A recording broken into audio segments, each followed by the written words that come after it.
अस्सलाम वालेकुम। मेरा नाम मोहम्मद राहिल हसन है और मैं फैसल बैंक में एज़ ए मैनेजर शरिया कंप्लायंस की पोज़ीशन पे हूँ। आज हम इंशाअल्लाह ताला इंट्रोडक्शन ऑफ क्रेडिट डिपार्टमेंट का सेशन समझेंगे और हम कोशिश करेंगे कि हम ये जानें कि क्रेडिट एडमिनिस्ट्रेशन डिपार्टमेंट क्या काम करता है, उसकी कितनी इम्पोर्टेंस है, क्या मेजर रूल्स एंड रिस्पॉन्सिबिलिटीज़ हैं क्रेडिट एडमिनिस्ट्रेशन डिपार्टमेंट की।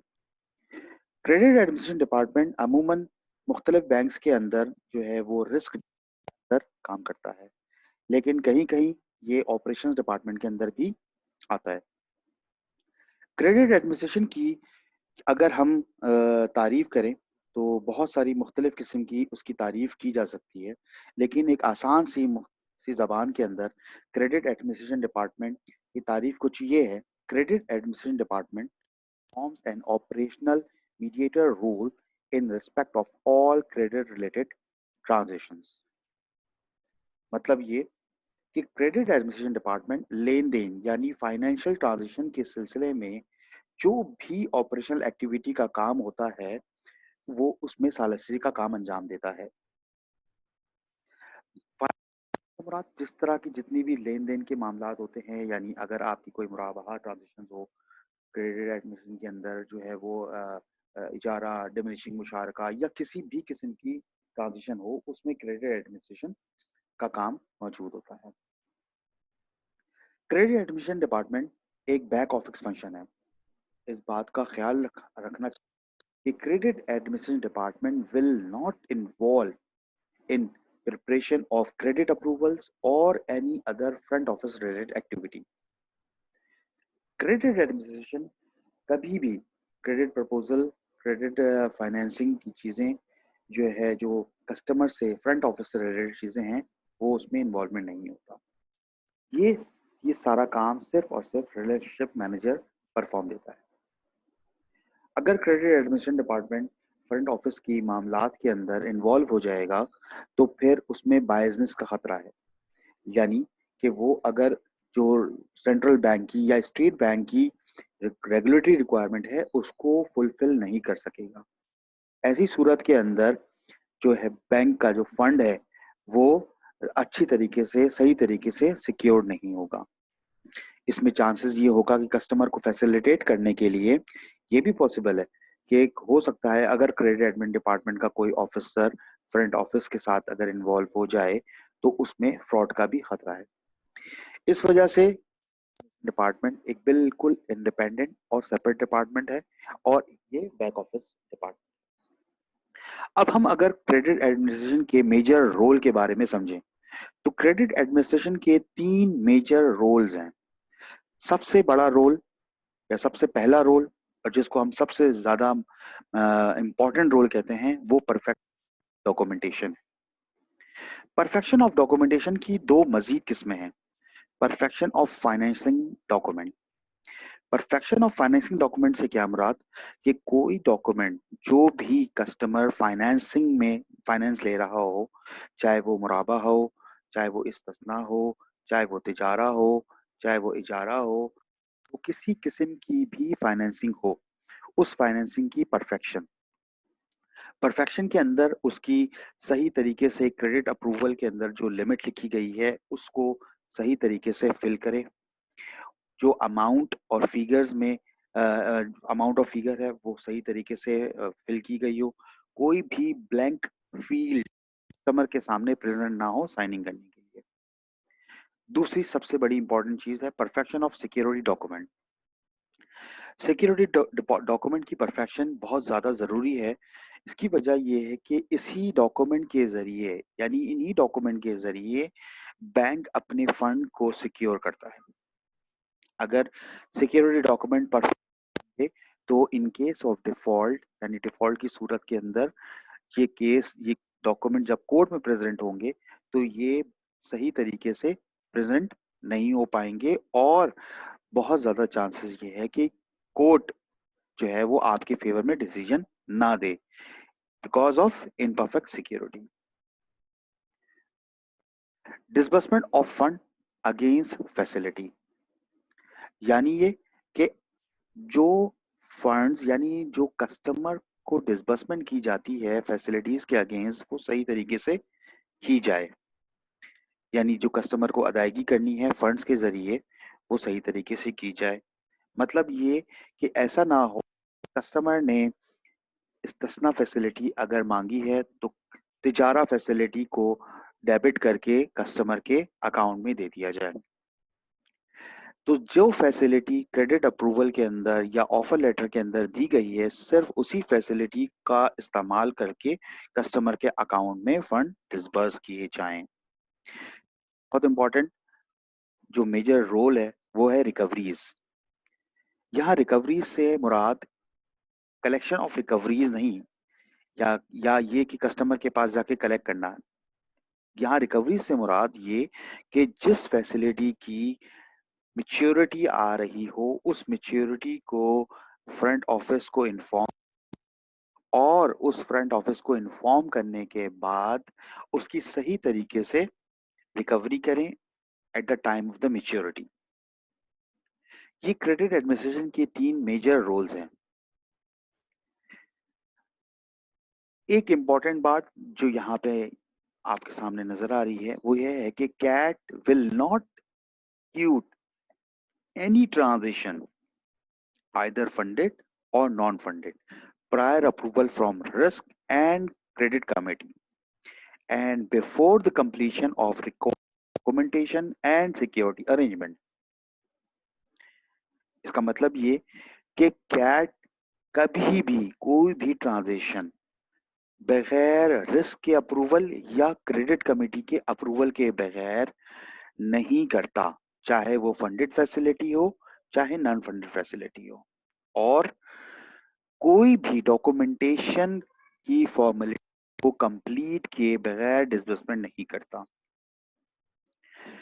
इस बात का क्रेडिट ऑफिसर को हमेशा ख्याल रखना चाहिए कि क्रेडिट अप्रूवल हमेशा रिस्क से और क्रेडिट कमेटी से अप्रूव हो, और उसके बाद डॉक्यूमेंटेशन की, यानी जो फैसिलिटी डॉक्यूमेंट्स हैं उसकी रिक्वायरमेंट कंप्लीट हो, और मैनेजमेंट जो क्रेडिट अप्रूवल के अंदर और ऑफर लेटर के अंदर मौजूद है उसकी रिक्वायरमेंट पूरी की। अब हम आगे बढ़ते हैं मेजर रिस्पॉन्सिबिलिटीज। क्रेडिट एडमिनिस्ट्रेशन की जो मेजर रिस्पॉन्सिबिलिटीज है कि CAD perform support function for, CAD का जो काम है वो एक सपोर्ट फंक्शन है। जैसे हमने शुरू की स्लाइड्स में पढ़ा कि कैट ऑफिस फंक्शन है, लेकिन कैट 5 फंक्शंस को सबसे ज्यादा सपोर्ट करता है। इन्वेस्टमेंट बैंकिंग की ट्रांजेक्शंस जिसमें प्रोजेक्ट फाइनेंसिंग, सिंडिकेट फाइनेंसिंग होती है, वो इन्वेस्टमेंट बैंकिंग के अंदर फॉल होती है। ये सारी ट्रांजेक्शन क्रेडिट एडमिनिस्ट्रेशन इस इन्वेस्टमेंट बैंकिंग को सपोर्ट करता है। कॉर्पोरेट बैंकिंग जो ट्रांजेक्शन बिग टिकट्स की होती हैं पर बायलैटरल होती हैं, वो कॉर्पोरेट ट्रांजेक्शन के अंदर फॉल होती हैं, और कैड इनको सपोर्ट करता है। इसी तरह कमर्शियल और एसएमई सेक्टर को, कंज्यूमर सेक्टर को और एग्रीकल्चर सेक्टर को क्रेडिट एडमिनिस्ट्रेशन फंक्शन सपोर्ट करता है। All funded and non-funded facilities are processed through CAD। यानी हर बैंक के अंदर जो कैट डिपार्टमेंट होता है उसकी सबसे बड़ी जिम्मेदारी ये है कि वो कोई भी प्रोसेस, यानी किसी किस्म की फंडेड या नॉन फंडेड ट्रांजेक्शंस हो रही हो, वो कैट डिपार्टमेंट के थ्रू पास आउट होती हैं।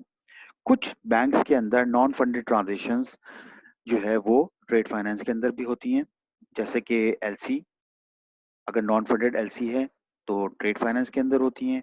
कुछ बैंक्स के अंदर गारंटीज जो है वो क्योंकि नॉन फंडेड फैसिलिटी है, ये ट्रेड फाइनेंस के अंदर होती है। लेकिन मोस्टली बैंक्स के अंदर जो है वो फंडेड और नॉन फंडेड फैसिलिटीज की जितनी भी ट्रांजेक्शन होती हैं, चाहे वो एलसी से रिलेटेड हो चाहे वो गारंटी से रिलेटेड हो, हर किस्म कैट के पास से थ्रू आउट होती है, कैट के पास से पास आउट होती है। तीसरी इंपॉर्टेंट जो रिस्पॉन्सिबिलिटी है, जो हम पहले भी अपनी स्लाइड्स में पढ़ चुके हैं, ensure perfection of facility document and securities. सबसे कोर रिस्पॉन्सिबिलिटी डिपार्टमेंट की है कि perfection of facility documentation and securities. चौथी रिस्पॉन्सिबिलिटी क्रेडिट एडमिनिस्ट्रेशन की ये है कि वो रिस्क डिपार्टमेंट से कोऑर्डिनेट करता है और रिस्क डिपार्टमेंट से कोऑर्डिनेट करता है, क्लैरिफिकेशन लेता है और क्लासिफिकेशन करता है, प्रोविजन करता है non performing customers as per the law of the central bank या स्टेट बैंक ऑफ पाकिस्तान। यानी credit administration department risk department को ये टाइम बाय टाइम ये इन्फॉर्म करता रहता है कि फला कस्टमर की प्रोविजन क्रिएट हो गई है, ये customer non funded performance non performing facility के अंदर हो गया है as per the law of the land. यानी जैसे स्टेट बैंक ऑफ पाकिस्तान के अंदर स्टेट बैंक ऑफ पाकिस्तान ने प्रोडेंशियल रेगुलेशन इशू किया हुआ है, इसी तरह मुख्तलिफ बैंक्स के मुख्तलिफ रेगुलेशन होंगे। तो credit admin department risk department को इन्फॉर्म करता है ताकि वो किसी किस्म का जो भी एक्शन है मिटिगेट रिस्क मिटिगेट एक्शन ले सके।